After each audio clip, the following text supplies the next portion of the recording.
if you will be a freelance tutor or teacher, what are the things you have to know?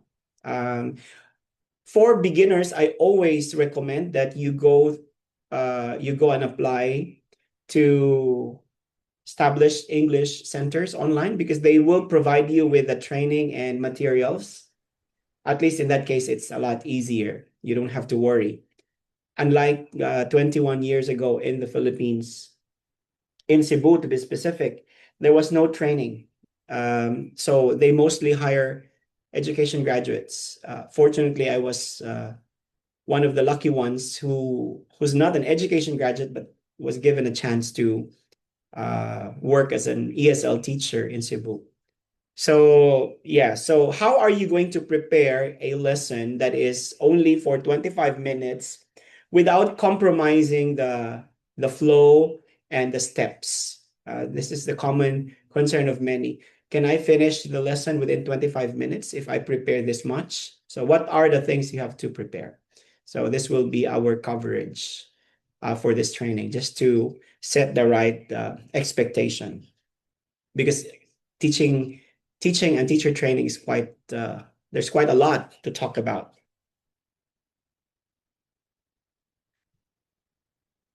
First, let's settle the acronyms, ESL versus EFL. Anyone who has an idea, maybe you can type in the chat box. What is the difference? Not the what they stand for. ESL is English as a second language, and EFL is English as a foreign language. Do you know any? What information do you know about the difference between ESL and EFL? Or maybe if you want to share, you can talk, unmute yourself and share. Anyone?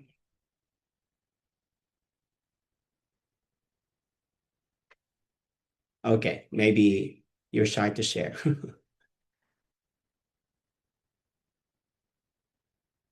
English is a second language when your first language is your native tongue. Okay. Um, yes, quite similar to that. Well, they say that ESL and EFL are being used interchangeably at present, but there is a subtle difference between the two. When you say ESL, you are, for example, in the context and the perspective of a learner, you are learning English in a native English-speaking country. Example, a Vietnamese. My Vietnamese student then went to Canada. So before he was mainstreamed in the regular high school program, he was placed in an ESL program together with other non-native English speakers. He even mentioned he met some Filipinos there, some Chinese, Koreans, and Japanese. Or if you go to the US and you study English, and that program is ESL. However, if you are studying English in a non-native English-speaking country, like you are Vietnamese and studying English in Vietnam, you are Korean and you are studying English in Korea, you are Japanese and Chinese and Taiwanese, and you are studying English in your own country, that is EFL, because it's not your second, it's not your mother tongue, it's your foreign language. And that is in the perspective of the learners. And for us teachers, if we will be teaching, so if you're going to travel to Vietnam, Japan, Korea, then that's TEFL. And well, in the Philippines, probably because English is our national language, so they consider us like a native level, or we call it ESL in the Philippines. So what's the difference also when it comes to teaching? When you say EFL, um, the purpose of learning is to gain more knowledge in vocabulary, grammar, because you are preparing yourself as a student in school, or you will be taking a test, or you want to enhance your vocabulary and grammar. However, in a communicative way. Whereas ESL, when you are in Canada, Australia, US, UK, and you're studying English, the main purpose of studying there is to blend and, survive in that English environment. So more on communication. So one good example, 21 years ago, I had this Korean student, and that time we didn't know what's ESL and EFL. We just know what's ESL, just communication. So I taught him reading, writing, very structured vocab and grammar based. And then he told me, so it was more like EFL, but he told me, Teacher Ace, I'm learning English here in Cebu because I'm going to Australia. I want to prepare for that travel to Australia because I'm worried I might not survive in Australia. So that is what he wants. That's ESL. He wanted to, study ESL in Australia. He wanted to prepare first. So we changed from highly grammatical and vocabulary-based lesson to more on survival English. So your students, if you will be teaching online, most of them are based, if they're kids and they're teens, they're based in their own country, most likely what they will do is EFL, unless they will sign up a program. If it's a company based, they will sign up a program wherein their goal is free talk or just general conversation or communication type of program. But if you will be offering your service as a freelance or private tutor, you have to ask your students or your student, what is the purpose of learning English? Is it for their studies in their program there in their own country, or they're planning to enhance their vocabulary and grammar because they're going to take an English test in the future? So that will be EFL. Otherwise, if they say I will travel, then that's ESL. Okay, so I hope that's clear now. Anyone who's familiar with teaching framework? What teaching framework do you know? Someone mentioned that he studied TEFL. Can you share, how should I say your name? Sir Walo?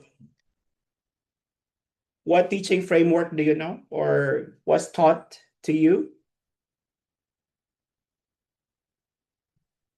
Anyone who's familiar with the term teaching framework? After knowing the difference between ESL and EFL, the next thing we have to consider is, what is our teaching framework when we are teaching? So think of teaching framework as your recipe in cooking. So in teaching, there's also a recipe that we have to follow. Otherwise, just like a recipe, your food may not taste good or it may not be eatable, edible. So we have to follow a certain format. And this is what I would like to. Learner-centered approach is a theory. So a framework is more prescriptive. It will give you a structure. So we'll see what kind of theory or approach this framework is following. Okay, let me introduce the framework now. One thing that we always, when it comes to training or helping students, trainees learn how to teach online or even in class, we use the WPPPW lesson framework. In the past, it was just PPP, or present, practice, and produce, the old one, but they modified it, and the modern one is the WPPPW framework. So in this framework, we added also opening routine and closing routine, but the framework is just WPPW. In this framework, It says you begin your lesson with a warm-up. So maybe if you are an education graduate, it is similar to motivational activity, right? Now, someone asked me, how about icebreaker, sir? Is icebreaker similar to warm-up? No, because icebreaker, from the name itself, it is to, just break the ice to start people from, becoming, although it's still becoming comfortable, but what sets warm-up different is that it has to be related to your lesson. It has to be related to your lesson. It should not be just any other game that you want to do or play. Okay, and it should be very short. 5 minutes will do. If it's online, 5 minutes or less. Okay, it has to be right from the beginning. Students are already encouraged to speak and to think in English. So right from the start, it will be more communicative. Or yeah, energizer, yes. Warmer, others call it warmer, motivational activity, warm up. Yeah. Then context setting, others also call this one lead in. Context setting is when you elicit from your student the topic or the theme of the lesson. And normally what we do here is we just connect this to our warm-up. So whatever is our warm-up, when it comes to context setting, we just ask our student, now looking back from our first activity, what do you think is our lesson today? That is one simple way, especially online. Otherwise, if you want to prepare another one, there will be another activity here that will be a lead-in, but that's too much to prepare. So, and you only have 25 minutes. Usually online teaching is just for 25 minutes. So we just go back to warm up. If they studied vocabulary here, you presented some word search activity, or you have picture puzzle here, then you ask, look at the picture puzzles. What are these pictures about? What do you think is our lesson today? So that's context setting, as simple as that. Not yet unlocking of difficult words. Context setting is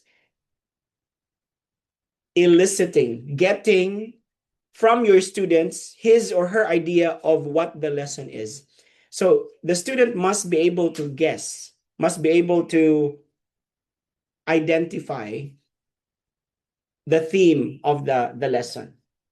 But if he cannot or she cannot, then you just have to say it to the student.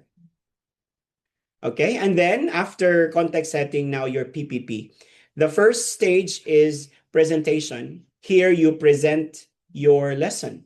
So whether your lesson is vocabulary lesson, grammar lesson, or skills. By the way, there are 7 to 8 lessons that you have to think about when teaching. What are these 7?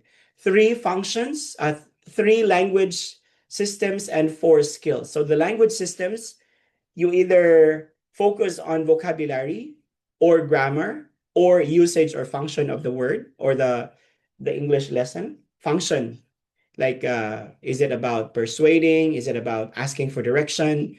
Is it about agreeing or disagreeing? So that kind of lesson. And the skills, are you more on listening, reading, writing, speaking? Although it's integrated, even though you're teaching vocabulary, there's speaking still, there is reading, but the highlight is vocabulary. So that's what you're going to focus on in your presentation. Then practice, we say controlled because the practice here is less language demand from the student. There's no other answer like predetermined. For example, multiple choice activity. So if your presentation is vocabulary, you presented some words. So in the practice, they're just going to choose which word, A, B, C, or they are going to fill in the blanks with given words. inside the box, for example. So there's no other answer. And then the next is production, or we call it freer practice. Here in this stage, students are going to use some or all of what they have learned in the presentation and practice freely and creatively. They will now use their own experience. So teacher must personalize the activity here. So example, if you taught in the presentation past simple verbs, then in a practice, you ask your students to transform the base form into past simple by adding ed. In the production, you will ask your student, what did you do last weekend? Okay, so that's you connect this production to real life application of the lesson, and which is many teachers don't do. Why? Because there's no time. We were so focused with presentation and practice, and we left out the most important one. So many students they're good with grammar. They're good at using the grammar rules and vocabulary in a controlled way, because controlled is more on accuracy. But when it comes to fluency, using it naturally, they will now struggle. So production or freer practice is very important. According to Krashen, one of the prominent figures in ELT, fluency is more important than accuracy, because we cannot correct our students if our students will not speak, right? So we let them speak no matter how many mistakes they make, and from their mistakes, there's learning, because we will correct them. So let them express first before we correct their mistakes. Then you wrap up. So wrap up is just a very simple Q&A, question and answer, about the lesson. You highlight what's the main lesson. For example, it's vocabulary lesson. Then you ask here, did we study vocabulary today? And then the answer, of course, is yes. Although you did reading and probably other things, but because it's vocabulary, then you just ask, did we study vocabulary today? Can you give me 3 or 4 examples of vocabulary that you remember? Or if the focus is grammar, then you highlight. Why do we have to do that here at the wrap up? Sorry. The student might not recognize what's the main lesson because of the many activities that you did. So just to put emphasis of what's the main lesson. So by the time probably the parent would ask, what did you study today with your teacher? He can already answer correctly. Okay, and then closing routine. By the way, opening routine and closing routine, when you say opening routine, this is your greetings, your so by the way, asking how's the weather today, how do you feel? That's not warm up. That's just opening routine. Okay, what day is it today? That is just opening routine. Or checking your students' homework if there is. That is just opening routine. And closing routine is when you give your students some praise or reward, or give homework. That's your closing routine. So this is basically what we follow, the WPPPW framework. There is another framework similar to this. I don't know if maybe you will encounter that ESA method of Jeremy Harmer. ESA, engage, study, activate. So it has a similar concept, but ESA is more modern, and that's the reason also why the PPP was modified to WPPPW, because of the criticism from Jeremy Harmer's ESA. Jeremy Harmer created ESA, engage, study, activate, because he said the PPP lacks pre-presentation activity. So PPP, when they presented this in the 80s, that time students come to class prepared, right? That's why the teacher will right away begin with a lesson. This is how we learn in school, right? When our teachers arrive in our classroom, the teacher will then, after all the checking of attendance and the greetings, will then ask, open your book to page 10 and let's study this and that, or we'll write something on the board and we'll present the grammar or vocabulary lesson. So that's what they do in the past. But they recognize now that students don't come to class prepared. So teachers must condition the students. So that's why they added warm-up. That's what ESA is doing. Engage is warm-up, and then the study is the presentation and practice. Activate is the production. Activate or application is the production. So it's just similar. It's just different acronym. So in teaching, you can do something like this. Now, let me show you an example. This is, I made it using Google Slides. And when I do lessons in my, because I still do private tutoring, I have some Korean students, private students. So I use just Google Slides, very simple and convenient. But if you have Microsoft PowerPoint, it's fine also. But one good thing about Google Slides, you can share to your students easily if they ask for a copy. So this is a sample PPT using the WPPPW framework. So the theme is sports and games. So my warm-up is I will just get a video from YouTube, and then I will attach. I think it's not yet showing on your screen.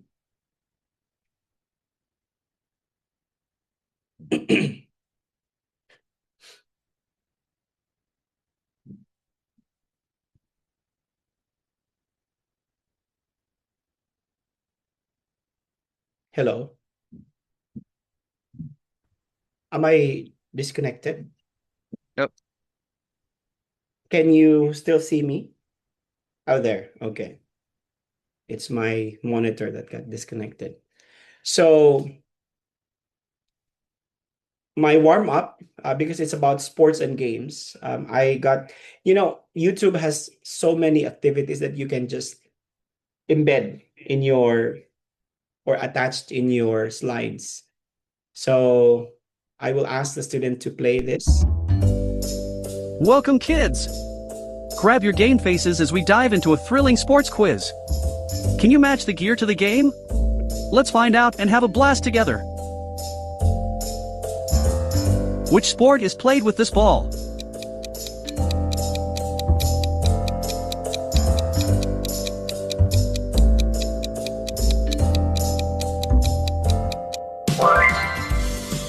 Answer, basketball. So you just pause whenever the student is going to answer.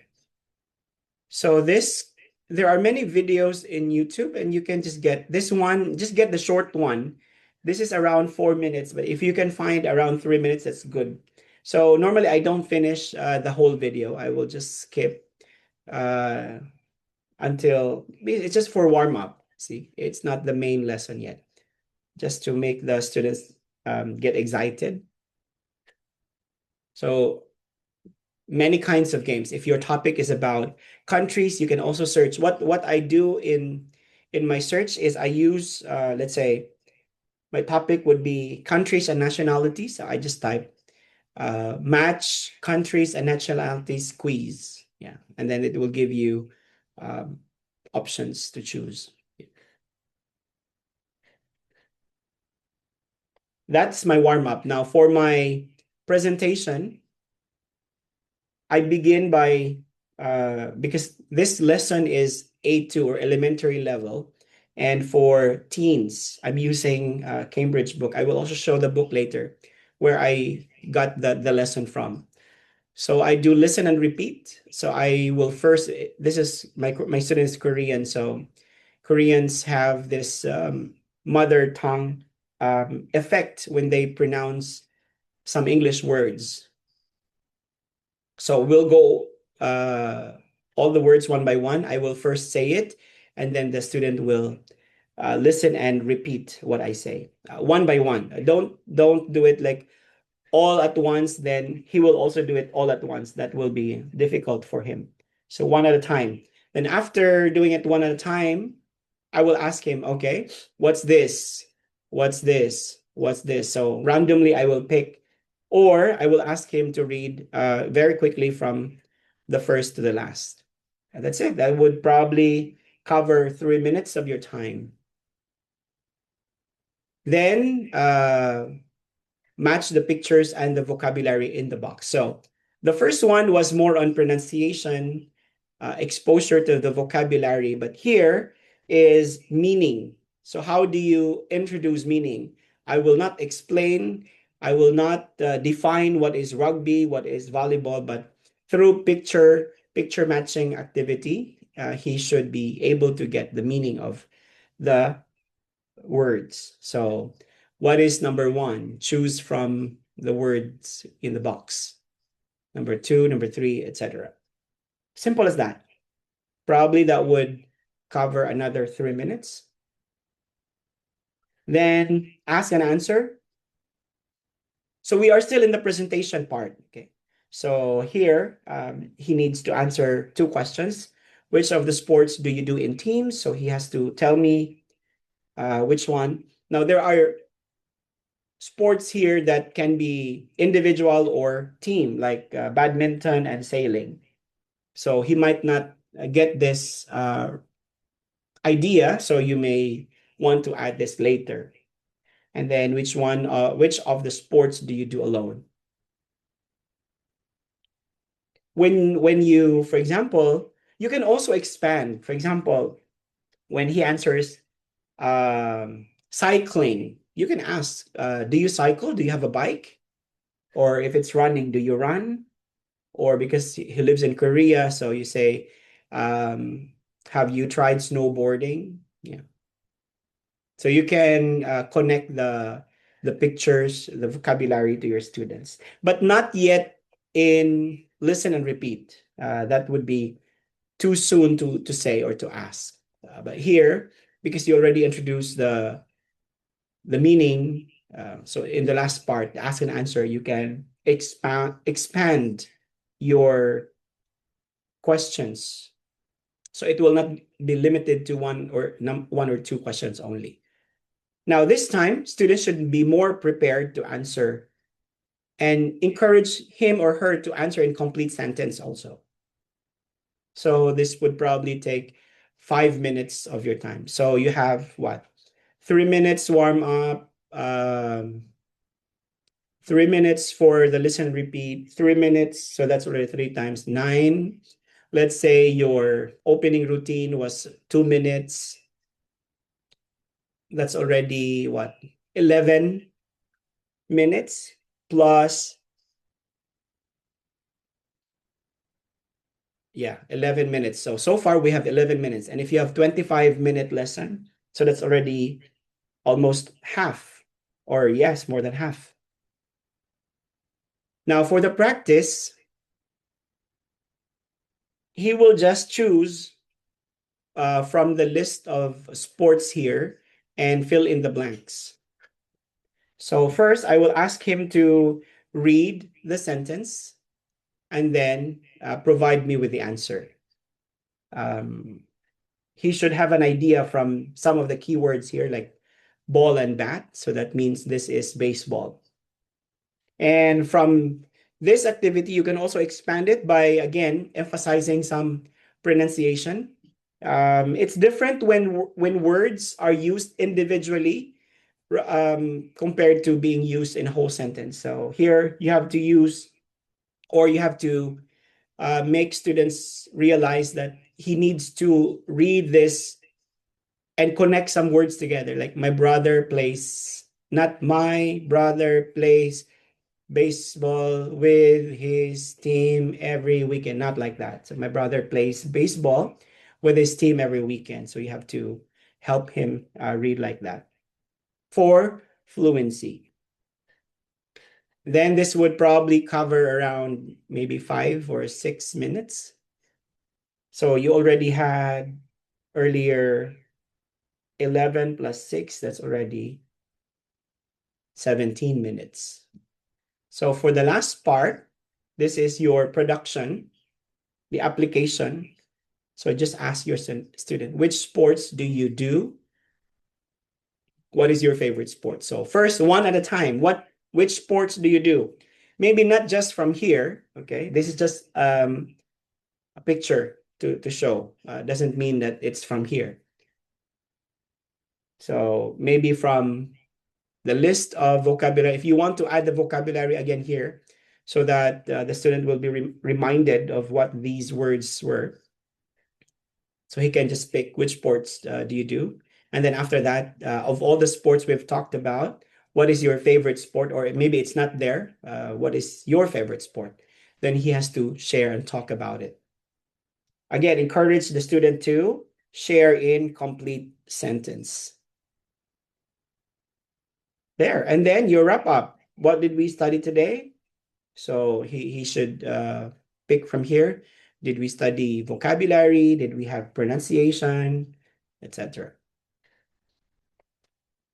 Goodbye. So that's the lesson using the WPPW framework for a 25-minute lesson. Now, where did I get that material? So it's from Cambridge Prepare Level 2 and A2, meaning it's elementary. So following the CFR, I hope you're familiar. If not, you can probably research CEFR, or Common European Framework of Reference.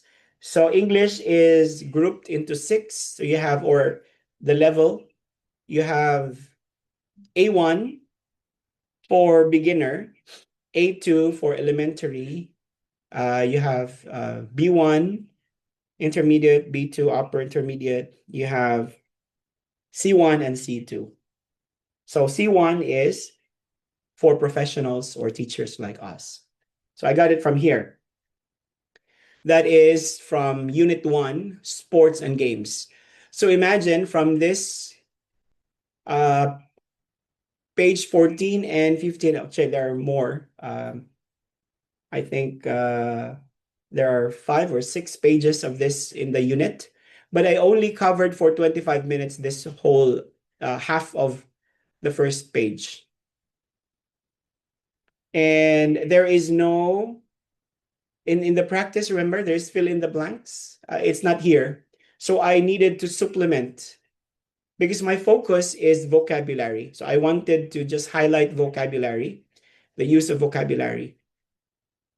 So it doesn't mean that the book will give you this and you will just teach like this. It will be boring, or it will be very limiting on your part, right? So, well, you have Chat GPT. You can just input.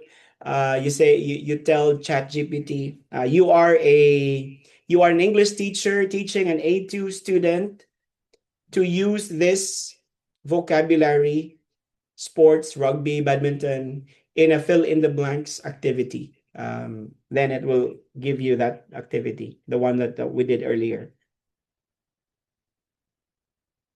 So what else did we add? The warm-up is not here. So we added warm-up, right, from YouTube. So in preparing, once you identified your main lesson, whatever is not there, you have to supplement. Now for the next day, our lesson will focus more on reading. And because we already finished vocabulary, so vocabulary will now be my warm-up. I will use this warm-up in my next lesson. So maybe I will play guess the sport game as warm-up for my reading lesson. And that reading lesson will have another PPP framework, but will have a different approach or different flow, because when teaching reading, in the presentation there must be pre-teaching of vocabulary. Anyway, we'll not talk about that. It's reading. So maybe another training will be for teaching reading. So I will focus more on reading, and then next I will probably cover grammar. So in teaching grammar and speaking, I will refer back to reading as my springboard for grammar lesson. So that's how you prepare using a book. And if you have a student, probably a regular student, the whole book will cover the entire year. Okay, so now let me present other topics also that's related to teaching that is also very important in online teaching. Are you familiar with ICQ? Anyone? Probably you can type in the chat box. What is ICQ and CCQ? I think a lot of you know TPR. ICQ stands for Instruction Check Questions. So every time that you give an instruction, don't ask your student, do you understand? Because do you understand is not a good question to check students' understanding. Instead of asking, do you understand? If you gave the instruction, use those instructions in a form of a question. Example, you'd say earlier, I told the student, okay, we are going to, in the warm-up game, we're going to play. I will play a video. There's a picture. You guess what is that sport related to that picture. That's my instruction. So for ICQ, I will say, are we going to play a game? Are you going to write? No, just say or speak. Are you going to talk about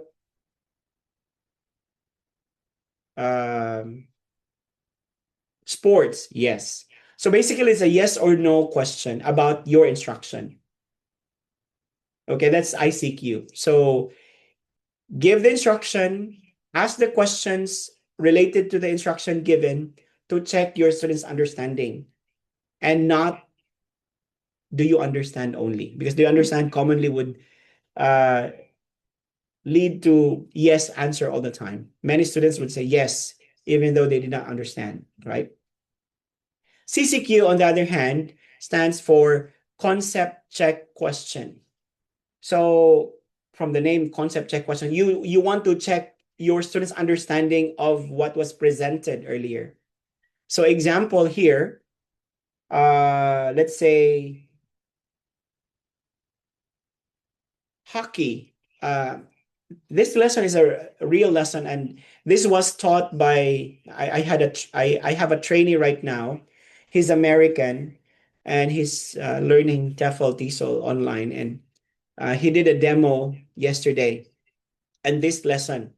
And in that demo, the student misidentified hockey as no, in the video it was cricket, I think cricket or hockey, and then the other way he answered wrongly.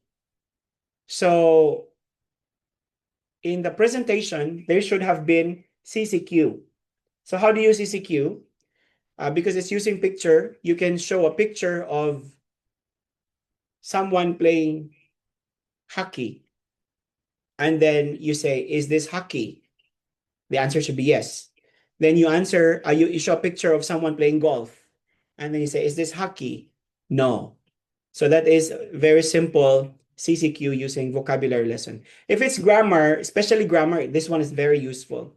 When I teach grammar, I use CCQ. For example, you taught in the presentation past simple regular verb. Example, visited.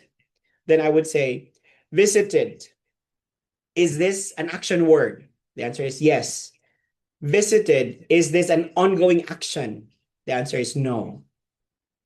What is the root word of visited? Visit. What is being added? Ed. Why do we add ed? Because it's a completed action. So you say that is CCQ. Question and answer. Rather than the teacher explaining and discussing the rules, which is, it will make your lesson teacher-centered and less communicative. by the use of CCQ strategy, you will make your grammar presentation more communicative, and you can check your students' understanding of the lesson by asking questions. See, so that's more well, they say effective in ESL teaching. Then TPR is total physical response. When you are teaching, you always make use of your hands, facial expressions, especially when you're teaching kids. Very important.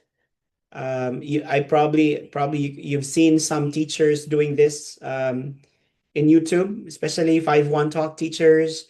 Those teachers handling Chinese students, they do a lot of TPR.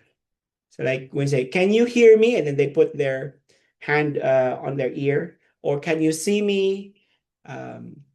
With hand gestures and facial expressions to support what you're trying to teach.